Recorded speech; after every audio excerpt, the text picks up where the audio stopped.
This is another episode of Political Theory and other stuff. My name's Mike. My name's Paul.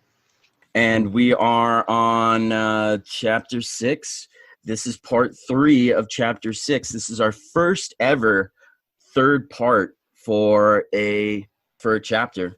Chapter might be setting all kinds of records for us. Right. I know. But it's worthwhile. We've got a lot to say. Oh. Fisher's got a lot to say. And we've got a lot of rambling to do. So sometimes you got to break that up. Yeah. Paul, do you want to start us off Sure. On page, is it 45? Yeah, we're 45. Yeah, we are right in that break of page 45. Yep. Yes, sir. All righty. All right. So much for really existing socialism. But what of really existing capitalism? One way to understand the realism of capitalist realism is in terms of the claims to have given up belief in the big other. Postmodernism can be construed as the name for the complex of crises that the decline in the belief of the big other has triggered.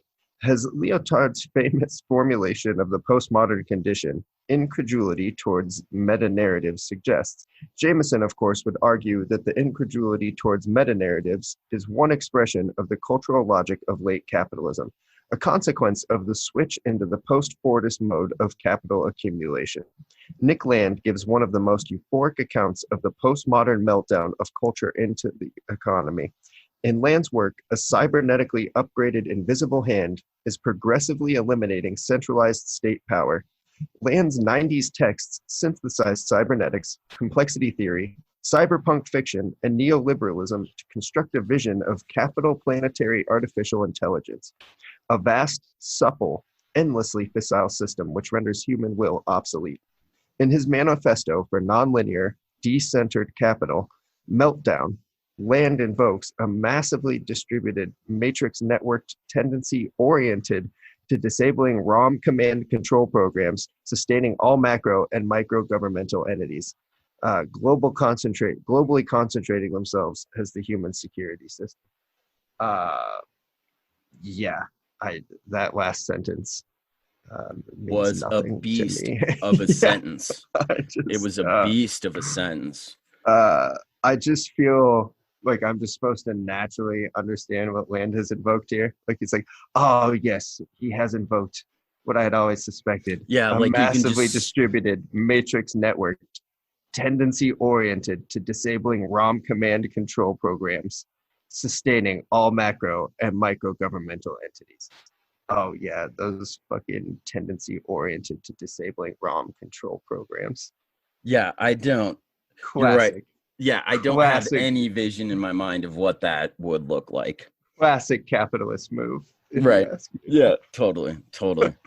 I mean, honestly, that trope is like so tired now. Yeah, and I have no familiarity with Land's work.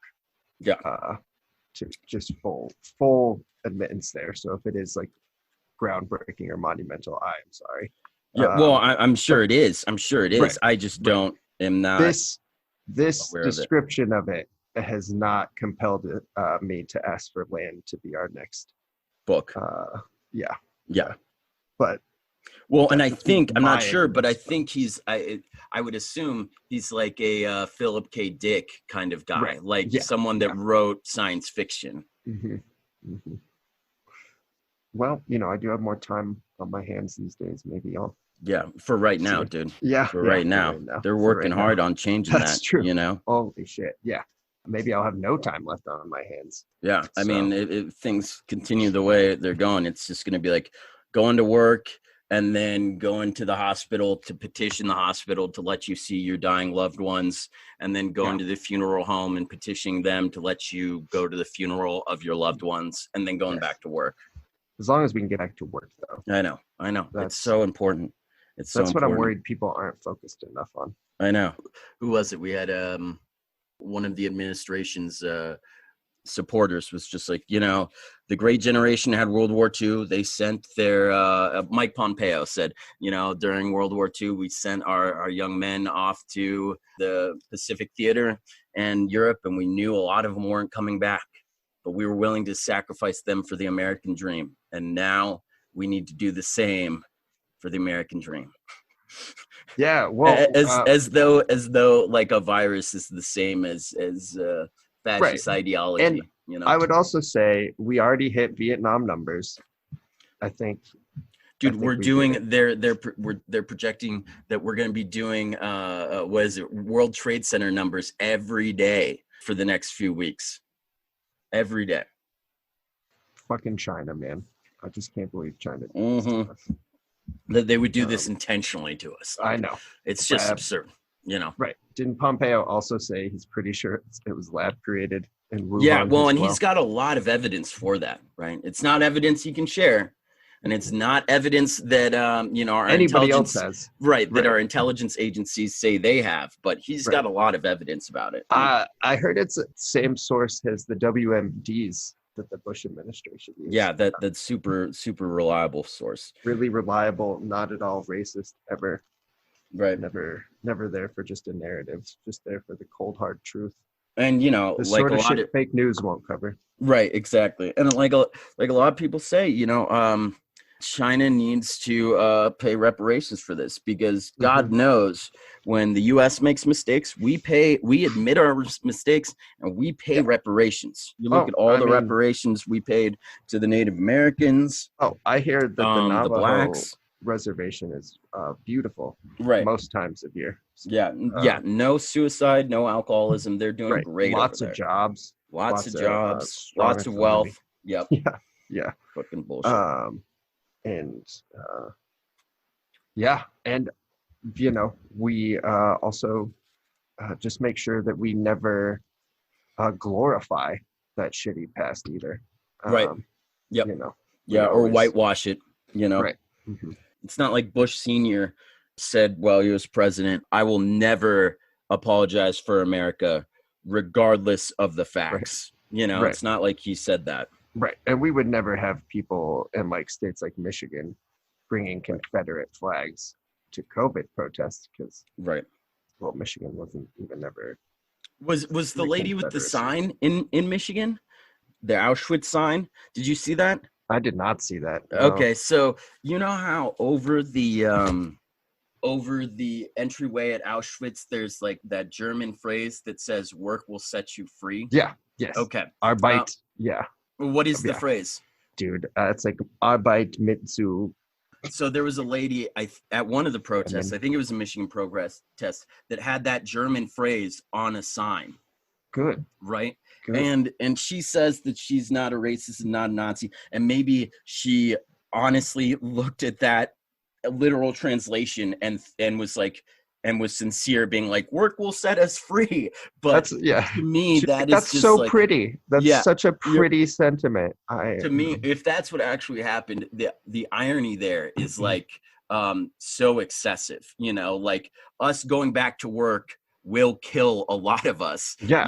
and It's to the point where it's like, is it irony or is it a parallel? Like, right. is this how people get that shitty? Where they're just their value system is so skewed as to uh anything resembling humane that Yeah. it's just yeah, I mean that's the issue when you allow things that are in their essence uh the antithesis of what is good for humanity, and that's what you start to praise. Shit just starts to get really weird. Mm-hmm. Mm-hmm. So we'll see. Sorry, No, huge no, no, tangent. no. We're Holy good. shit. We're good. So We're good. right out of these ROM command controls, this is capitalism has a shattering reel in which parentheses viral digital end parentheses signals circulate on self-sustaining networks which bypass the symbolic and therefore do not require the big other as a guarantor.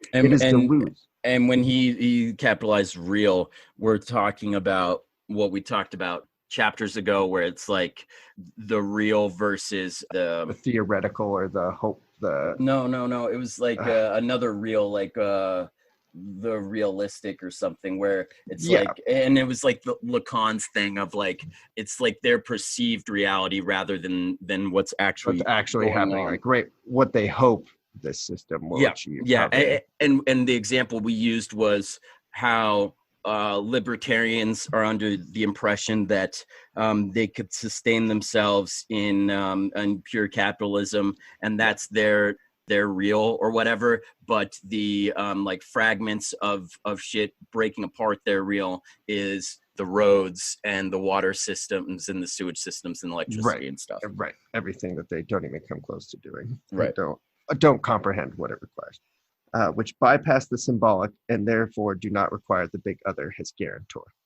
It is Deleuze and Guattari's capital has an unnameable thing, but without the forces of reterritorialization and the anti-production which they argued were constitutive of capitalism.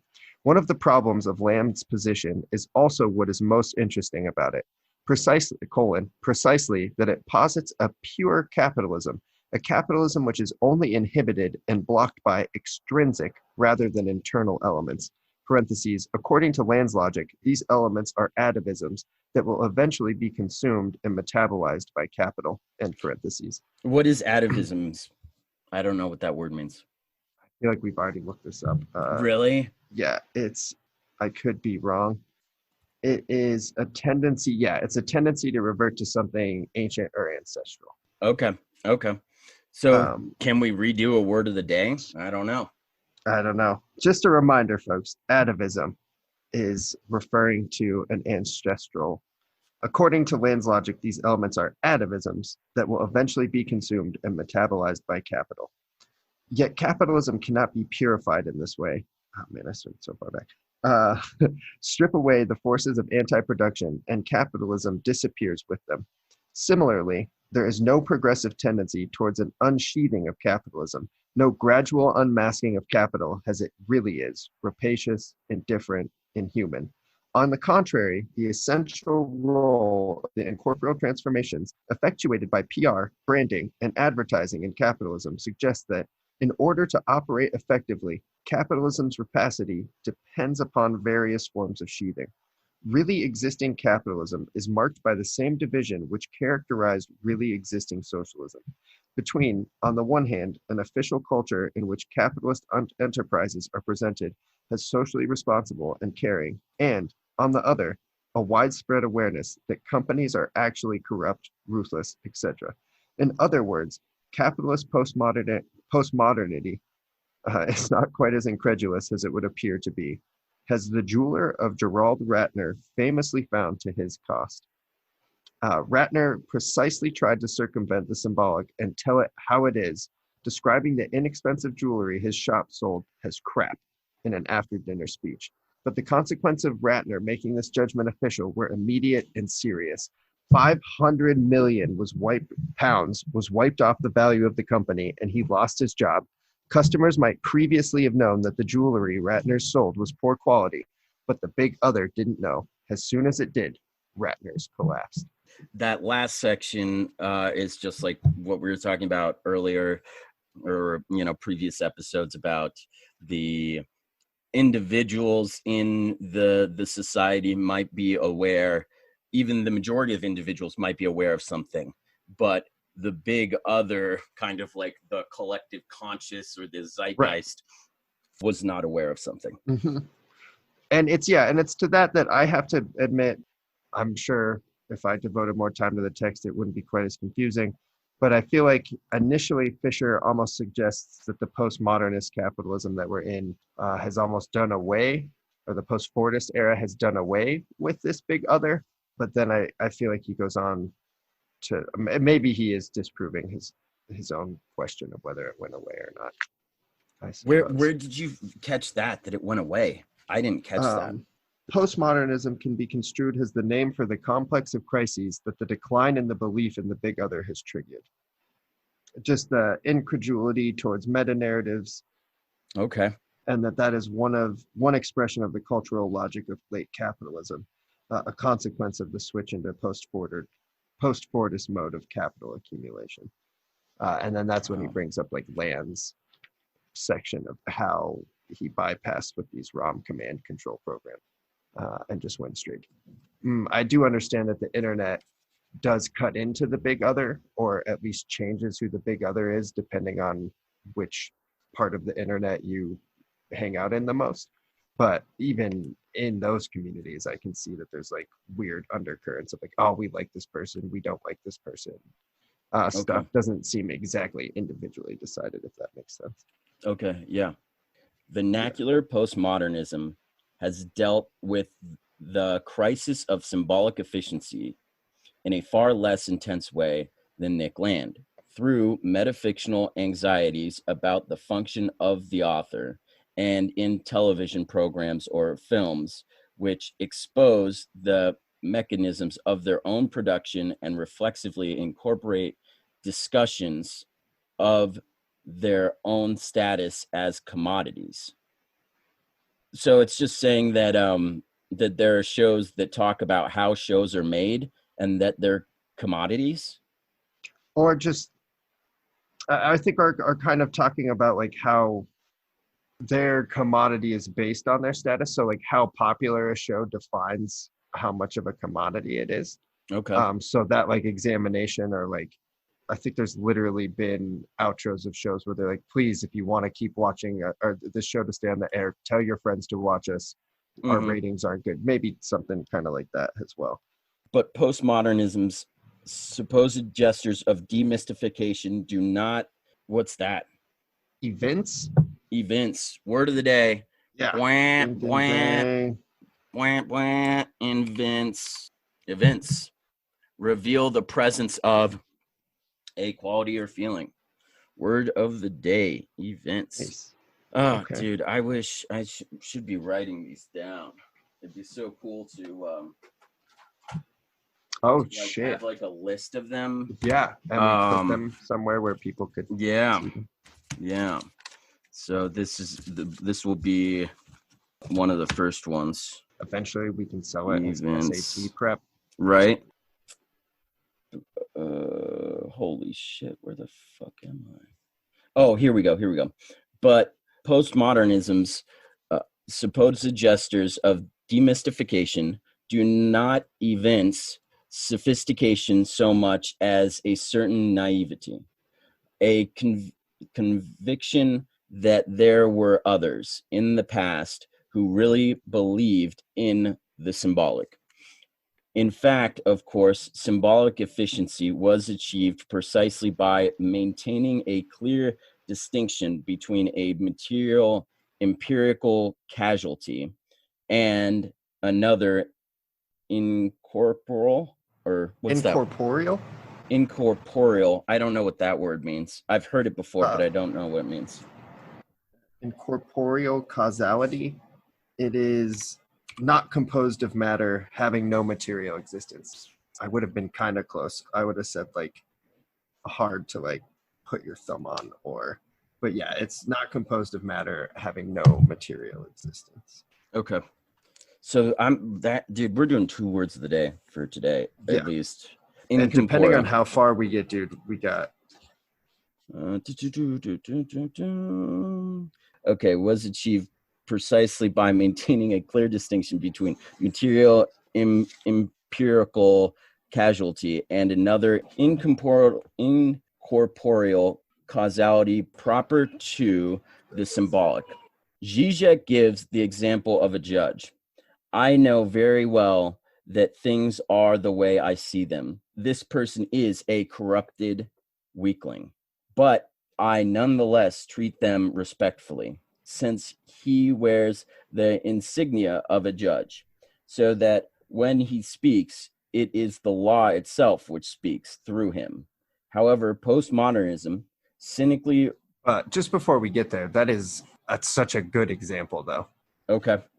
Do you know what I'm saying? Like, I just think that judges, Supreme Court judges, things of that nature, how many documentaries do I have to watch now where things are, regardless of how obscene or silly they seem in retrospect, when a judge lays down a verdict or puts something forward because it comes from that position, and that position alone is like the defining nature of why it's accepted. For me, that made it very real to me to understand like the concept of it being a judge. Okay. All right. Sense. However, postmodernism's cynical reduction to reality falls short. When a judge speaks, there is in a way more truth in his words, the words of the institution of law than in the direct reality of the person of judge. If one limits oneself to what one sees, one simply misses the point. Lacan aims at this paradox with his les Les non non du pays errant. les non du pays errant, those who do not allow themselves to be caught in the symbolic deception slash fiction, who continue to believe their eyes are the ones who err most. Is that error or like just air. okay, Like to air. okay, who err most? A cynic who believes only his eyes misses the efficiency of the symbolic fiction and how it structures our experience of reality. And this is an internal debate I have. I fully, like without question, understand how shitty it is when the justice system messes up. Unfortunately, in America, it really has a systematic racist lean towards it, at least from what I can see. It's not just to what I can see. There are lots of research into that subject, and that also comes to the same conclusion. But it's hard to imagine the complete destruction of the legal system. That's probably my hardest gap in any transition, is like, well, we've put so much faith for so long into our legal system. To have it just crumble away would be insane, because like we've talked about with Capital, there is a faith in it. In a town that had 4 murders, right? Even if you got the wrong guy, the sense of calm that it can bring back to that town to convict the wrong person, as shitty as that is a tangible benefit to that society as well. I don't know exactly what I'm saying, but that is a debate I have to myself. It's like, is that presence, is that society just able to calm itself? Is that the real purpose of the legal system? Or is the actual purpose like a seeking of truth and justice? Or is it just to keep more stability, or at least a vision of stability to the whole thing? And maybe they understand that on the inner workings. Maybe the DA, that's like how they get up in the morning and convict the wrong person. Is like, well, I'm not here to make the right decision. I'm here to make the town normal again. And to that extent, it's like there are times where I can see the benefit of that, but Okay. It just is really shitty too. So, whatever. That's a huge thing. Obviously, that makes sense. Much of Baudrillard's work was a commentary on this same effect, the way in which the abolition of the symbolic led not to a direct encounter with the real, but to a kind of hemorrhaging of the real. For Baudrillard, phenomena such as the fly-on-the-wall documentaries and political opinion polls, both of which claimed to present reality in an unmediated way, would always pose an insoluble dilemma. Did the presence of the cameras affect the behavior of those being filmed? Would the publication of poll results affect the future behavior of voters? Such questions were undecidable, and therefore, reality, in quotes, would always be elusive. At the very moment when it seemed that it was being grasped in the raw, reality transformed into what Baudrillard, in a much misunderstood neologism, called hyper-reality. Uncannily echoing Baudrillard's fixations, the most successful reality television programs ended up fusing documentary elements with interactive polling. In effect, there are 2 levels of, quote, reality in these shows.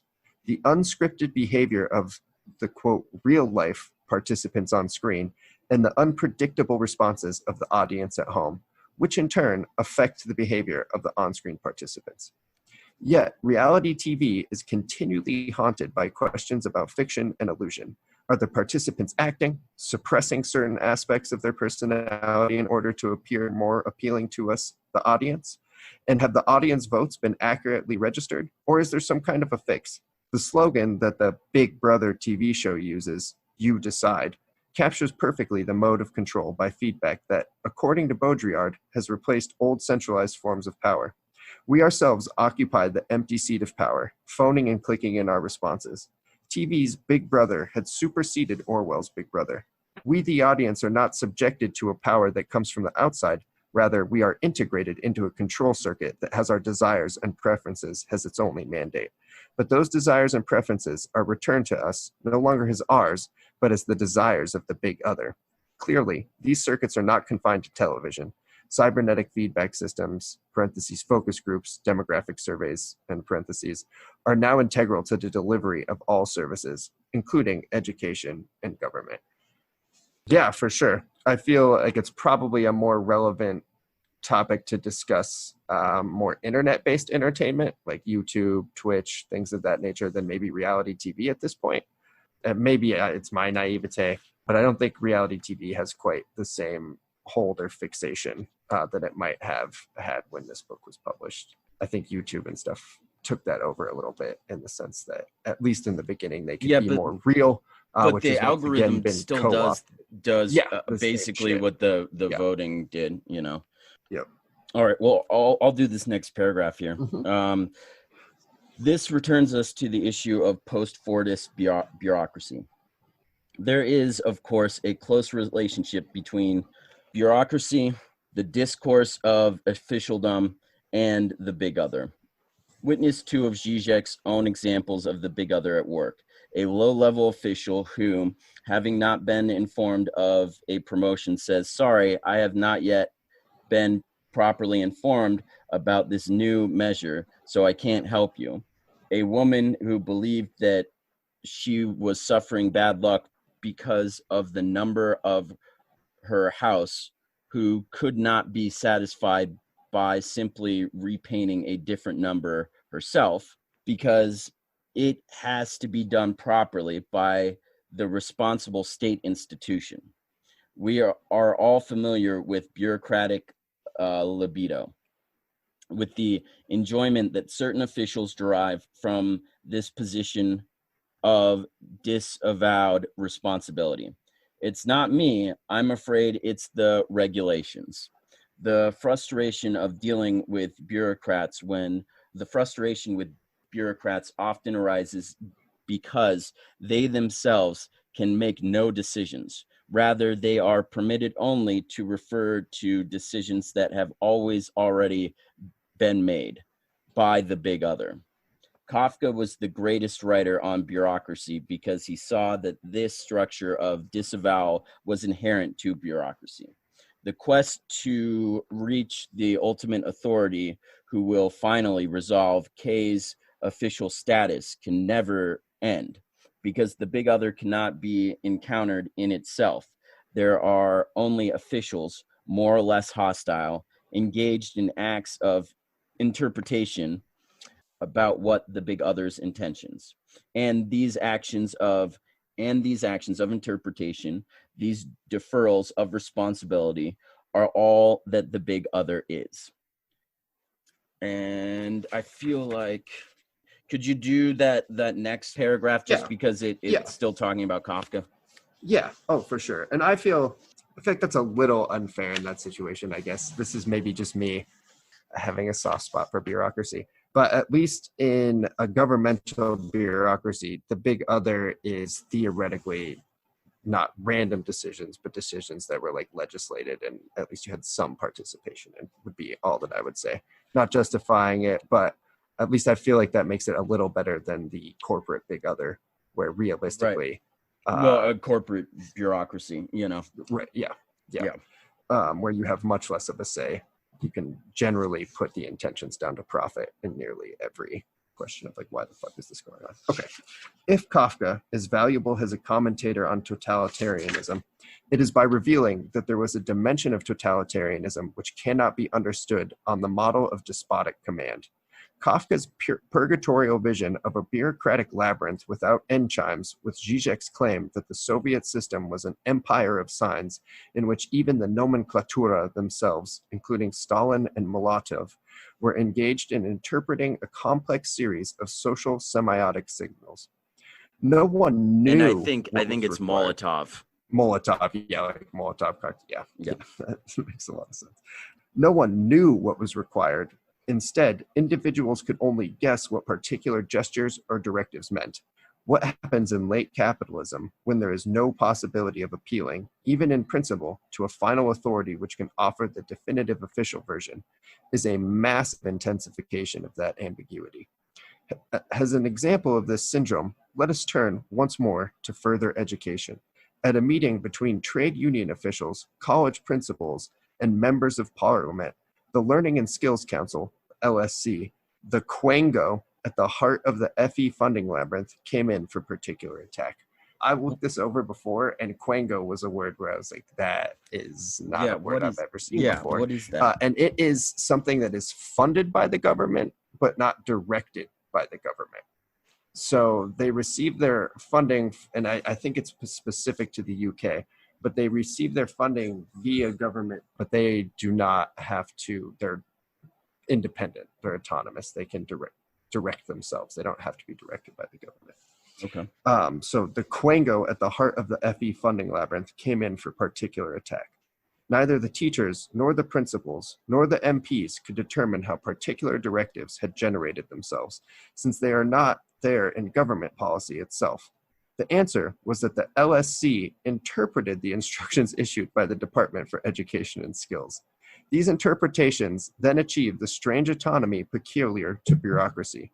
On the one hand, bureaucratic procedures float freely, independent of any external authority, but that very autonomy means that they assume a heavy implacability, a resistance to any amendment or questioning. Now that is a shit show. Like, you have these policies that you can't track down where they came from, but you also can't change them because they're the official policies. Like, yeah. What? Yeah.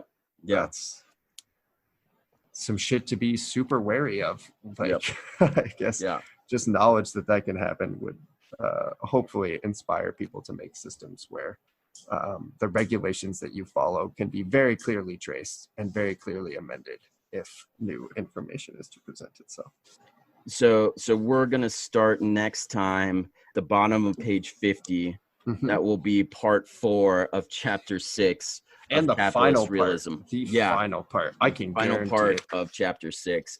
Before we say goodbye, I just want to say, I think for someone like myself, and I feel like a lot of people, it's really easy to, once you hit a snag with a book, with any theory or philosophy or whatever, when you're reading independently, it's really easy to hit a snag and just be like, well, fuck this. And it will either, sometimes discourage you from continuing. I think that it's really, important to remind myself that even if you don't always understand what a book is talking about, it's better to try to read it and continue to move on than it is to give up. And that's important. And like today, I didn't understand a lot of today's chapter. I understood parts of it. I think today's section was the part of the book thus far that I've understood the least. And what's crazy to me is I've read this book 1.5 times before, and I never remember thinking, wow, this chapter 6 is a fucking beast. At least when I read stuff by myself, it's really easy for me to just ignore the stuff I don't understand and just focus on the stuff I think I understand. And so when that chapter fucks me with the land stuff, dude. I just puts me into it's an example that I just don't understand. And because I don't understand the example, I feel like I'm missing out at what the heart of what he's talking about with, like, the incorporeal essence of the big other, and it's, the theoretical disappearance of the big other via post-Fordist, postmodernist capitalism. And because I have no concept of what is happening in anything Land has ever written, I'm just like, well, I don't understand why that would disappear. Don't understand the functions behind its disappearance. And I can definitely still see the effects of the quote unquote big other in today's society without question. Yeah, but it's just important. I just want to say I didn't really understand that chapter, and that part of that chapter, and that's okay. And B, that it's important to continue on and see that, at least for myself, it's easy for me to, when I'm reading alone, to not notice what I don't understand. Yeah. Oh, that happens to me. And that's why it's so important to do this sort of stuff, whether you're recording it and putting it online or not. I think doing, like, studying with peers with this sort of stuff is super helpful. That's what I wanted to wrap up on. I look forward to diving back into chapter 6 and wrapping that beast up. next episode. And I hope you all come along with us on that journey. Thank you. Have a great day. Yeah. Bye.